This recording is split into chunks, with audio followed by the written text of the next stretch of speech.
پیغمبر صلی اللہ تعالیٰ علیہ وسلم نے ارشاد فرمایا فَأَفْضَلُ الْكَلَامِ كَلَامُ اللَّهِ، کلاموں میں سب سے بہترین کلام تو اللہ کا کلام، اس سے عمدہ اور بہتر کوئی کلام نہیں ہو سکتا۔ وَأَفْضَلُ الْهَدْيِ هَدْيُ مُحَمَّدٍ صلی اللہ علیہ وسلم، اور سب سے بہترین چلنے کا راستہ اور سب سے بہترین رہنمائی وہ محمد صلی اللہ علیہ وسلم کی رہنمائی، اس سے زیادہ خوبصورت کوئی رہنمائی نہیں ہو سکتی۔ زندگی کے کسی بھی موڑ پر پیارے نبی صلی اللہ تعالی علیہ وسلم سے عمدہ اور بہتر رہنمائی کوئی نہیں کر سکتا۔ آپ یہ نہیں کہہ سکتے کہ تجارت میں اگر میں اس طرح سے چلتا تو شاید بہتر ہوتا، کھانے پینے میں سنت چھوڑ کر میں کسی اور طریقے کو اختیار کرتا تو شاید بہتر ہوتا، نہیں۔ اللہ اکبر۔ وَأَفْضَلُ الْهَدْيِ هَدْيُ مُحَمَّدٍ صلی اللہ تعالی علیہ وسلم، سب سے بہترین سب سے افضل رہنمائی وہ محمد صلی اللہ تعالی علیہ وسلم کا طریقہ ہے۔ وَشَرُّ الْأُمُورِ مُحْدَثَاتُهَا، اور معاملات میں سب سے بدترین چیزیں کیا ہیں؟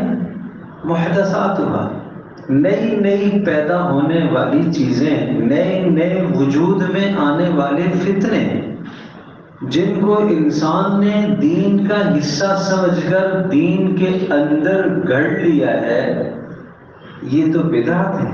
وَكُلُّ مُحْدَثَةٍ بِدْعَةٍ، اور دین کے اندر اس طرح سے کسی چیز کو گڑنا اور اس کو ثواب سمجھ کر کرنا، یہ بدعت ہے اور یہ سب سے بدترین چیز ہے۔ پھر ارشاد فرمایا فَلَا يَطُولَنَّ عَلَيْكُمُ الْأَمَدُ، امیدیں تمہارے اوپر لمبی نہ ہوں، لمبی امیدیں نہ ہوں، بڑی امید، کل کی، پرسوں کی، سال کی، 4 سال۔ آپ کی امیدوں کا یہ حال تھا، ایک طرف سلام پھیرتے تھے، دوسری طرف سلام کی امید نہیں ہوتی تھی، شاید اس سے پہلے روح قبض ہو جائے، شاید اس سے پہلے روح قبض ہو جائے۔ ایک سجدہ فرماتے تھے تو دوسرے سجدے کی امید نہیں ہوتی تھی، شاید اس سے پہلے روح قبض ہو جائے۔ وَلَا يُلْهِيَنَّكُمُ الْأَمَلُ، اور اسی طرح سے تمہیں لمبی امیدیں غافل بھی نہ کرتے۔ فَإِنَّ كُلَّ مَا هُوَ آتٍ قَرِيبٌ، ہر آنے والی چیز قریب ہوا کرتی ہے، ہر دن آدمی اپنی موت کے قریب ہو رہا ہے۔ أَلَا وَإِنَّ الْبَعِيدَ مَا لَيْسَ آتِيًا، جو چیز وجود میں ہی نہیں آتی، جو آنے والی نہیں ہے، وہ ہے دور، باقی قیامت آنے والی ہے، موت آنے والی ہے، ہر آنے والی شے قریب ہے۔ الا وان الشقی من شقی فی بطن امہ وان السعید من بعث بغیرہ، سن لو بد نصیب وہ ہے جس کی بد نصیبی کا فیصلہ ماں کے پیٹ میں ہو جاتا ہے، اور سعید اور سعادت مند وہ ہے کہ جو دوسروں سے عبرت حاصل کرے۔ الا وان قتال المسلم کفر وسبابہ فسوق، خوب سمجھ لو مسلمان کے ساتھ لڑنا تو کفر ہے، اور مسلمان کو گالی دینا تو بہت بڑا گناہ ہے۔ مسلمان کے ساتھ لڑنا تو کفر ہے اور مسلمان کو گالی دینا تو بڑا گناہ ہے۔ وَلَا يَحِلُّ لِمُسْلِمٍ أَن يَهْجُرَ أَخَاهُ فَوْقَ 3 أَيَّامٍ، کسی مسلمان کے لیے یہ جائز نہیں ہے کہ وہ اپنے مسلمان بھائی سے 3 دن سے زیادہ ناراض رہے، اسے قطع تعلق کر لے، حَتَّى يُسْلِمَ عَلَيْهِ إِذَا لَقِيَهُ، ہاں نہیں بولتا تو کم از کم ملاقات کے وقت سلام تو کر دیا کر۔ آمنا سامنا ہو تو سلام تو کر دو. آپ کو پتہ ہے اس سے تمہیں نقصان ہوتا ہے، بار بار اس نے آپ کا دل دکھایا ہے، تو کم از کم اتنا تو کرو. پیارے نبی صلی اللہ تعالی علیہ وسلم کی چاہت ہے، ایک میری چاہت ہے کہ میں ساری زندگی اس کی شکل نہ دیکھوں. ایک میری چاہت ہے کہ یہ میری شکل کے سامنے، میری نظروں کے سامنے نہ آئے. اور ایک پیارے نبی صلی اللہ تعالی وسلم کی چاہت ہے. مرضی ہے کہ کس کی چاہت اختیار کرتے ہو، اپنی چاہت کو لیتے ہو یا اپنے نبی صلی اللہ علیہ وسلم کی چاہت کو لیتی ہو. پیارے نبی صلی اللہ علیہ وسلم کی چاہت یہ ہے کہ اپنے مسلمان بھائی سے، اس لیے کہ وہ مسلمان جو ہے نا، وہ تمہارا تو دشمن ہے، لیکن وہ پیارے نبی کا امتی وہ بھی ہے. جیسے تم امتی ہو ایسے وہ بھی پیارے نبی کا امتی ہے. پیارے نبی صلی اللہ علیہ وسلم نہیں چاہتے کہ تم دونوں 3 دن سے زائد آپس میں اٹھ لو. فرمایا اتنا تو کر لو، سامنے آ جائے تو ملاقات کر لیا کرو.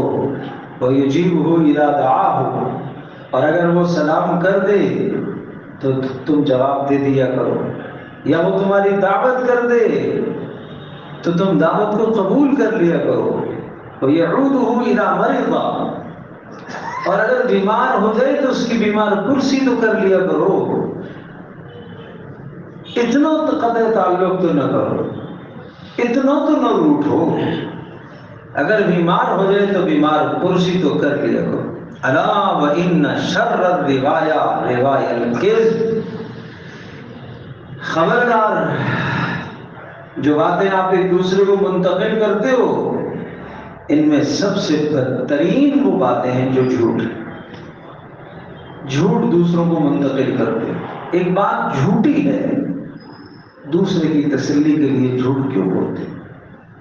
دوسرے کی تسلی کے لیے اپنا ایمان کیوں تباہ کرتے ہو؟ اپنے ایمان کو کیوں برباد کرتے ہو؟ الا وَإِنَّ الْكِذْبَ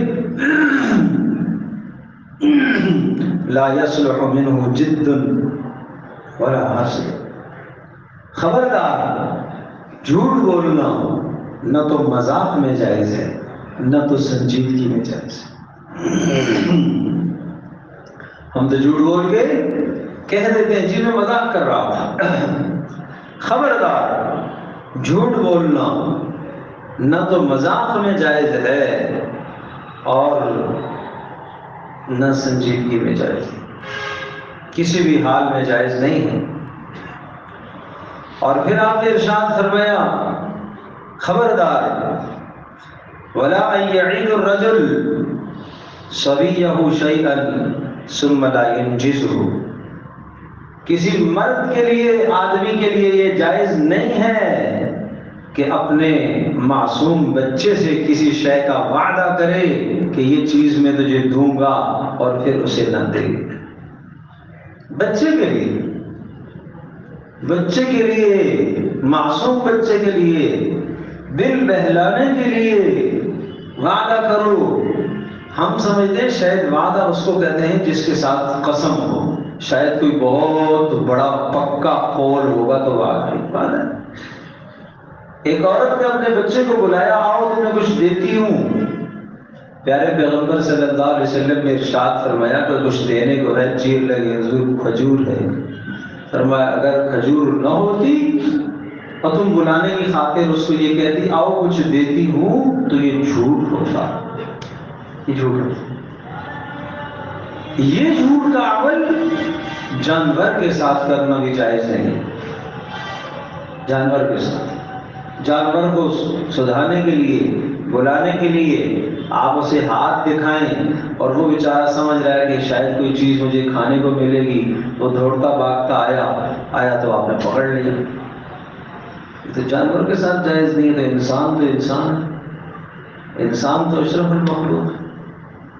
کہاں ہیں ہمارے اخلاق؟ اخلاق تو صفات کا نام ہے بھائی. ان خوبیوں سے انسان بنا کرتا ہے، ان خوبیوں سے انسان بنتا ہے، ان اخلاقیات سے انسان بنتا ہے بھائی. صرف نماز روزے سے نہیں انسان بنتا. پیارے پیغمبر صلی اللہ علیہ وسلم جو اخلاق لے کر آئے ہیں اس میں انسان تو کیا بچوں کے بھی، بچیوں کے بھی، حیوانوں کے، جانوروں کے حقوق آپ نے بتائے۔ الا وان الکذب یہدی الی الفجور والفجور یہدی الی النار، خوب سن لو، جھوٹ تمہیں گناہ کی طرف لے کر جائے گا، ایک نہیں کئی گناہوں کی طرف لے کر جائے گا، اور گناہ تمہیں جہنم کی طرف لے کر جائیں گے۔ والصدق یہدی الی البر، اور سچائی تمہیں نیکی کی طرف لائے گی۔ والبر یہدی الی الجنہ، اور نیکی تمہیں جنت کی طرف لائے گی۔ الا، پھر فرمایا وَإِنَّهُ يُقَالُ لِلصَّادِقِ صَدَقَ وَبَرَّ، جو آدمی سچ بولتا ہے اللہ کے یہاں کہا جاتا ہے یہ سچا ہے، یہ نیک ہے، یہ سچا ہے، یہ نیک ہے۔ وَيُقَالُ لِلْكَاذِبِ، جو جھوٹ بولتا ہے اس کے متعلق یہ آوازیں لگتی ہیں فرشتوں میں، جھوٹا ہے، فاجر ہے، بدترین گناہ کرنے والا ہے۔ اور پھر ارشاد فرمایا جب ایک انسان سچ بولتا ہے حتیٰ یکتب عند اللہ صدیقا، اللہ کے ہاں وہ صدیق لکھ دیا جاتا ہے۔ وَيَكْذِبْ، جھوٹ بولتا ہے حتیٰ یکتب عند اللہ کذابا، اللہ پاک کے یہاں وہ کذاب اور جھوٹا لکھ دیا جاتا ہے۔ اللہ اکبر۔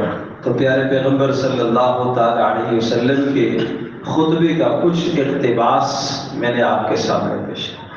ایک ایک جملہ، ایک ایک کلمہ آدمی کے دل کو چھونے والا ہے، ایک ایک کلمہ آدمی کے دل کو لگنے والا ہے۔ اگر آپ کو عربی کی لذت اور عربی کا لطف اور عربی کی فصاحت اور بلاغت کا اندازہ ہو تو پھر یہ جملے مت پوچھیے، پھر یہ جملے کس طرح سے آپ کے دلوں کو چھوئیں گے اور نقش ہوں گے دلوں پر، اور کیسے اثر انداز ہوں گے۔